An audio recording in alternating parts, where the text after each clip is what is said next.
Hindi pa rin tapos ang bangayan sa pagitan ni Senators Amy Marcos at Panfilo Ping Lacson na nagsimula sa issue ng umano'y pork barrel sa 2026 national budget. Hirit ng senadora, baka mauwi na sa sabunutan ang iringan nila ni Lacson na tinawag niyang isang political butterfly. Ang balitang A to Z ni Ace Cruz.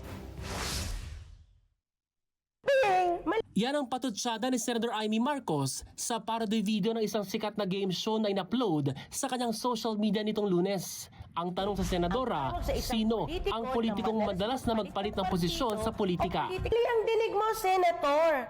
Ang sabi ko, pink. Diba? Nagpapalit-palit ng kulay, yellow, naging pink.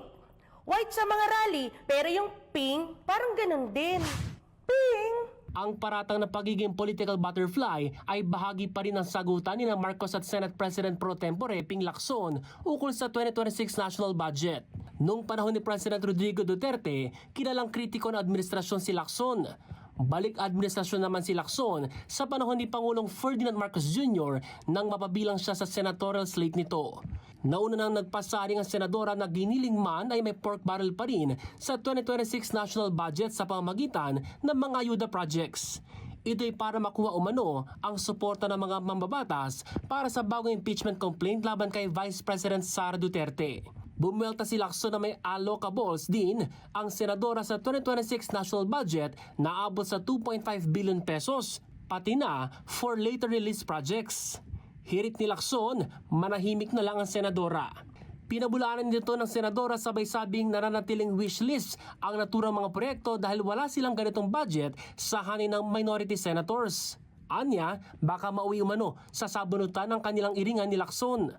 Gate ni Marcos, lahat ng batuhan akusasyon ay para umano'y diin ng administrasyon ng isang ES. Executive Secretary, pambira naman.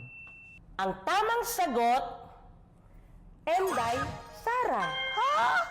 Si Enday Sara ang ES na tinutukoy, iniimbestigahan, dinidiin at sinusubukan nilang gawan ng kaso ng mga issue at muling ipa-impeach. Bakit? Kasi takot sila sa kapalaran nito sa 2028? Inaasahang haharap sa media si Lacson sa Miyerkules at posibleng sagutin ang mga bagong pasaring ng senadora.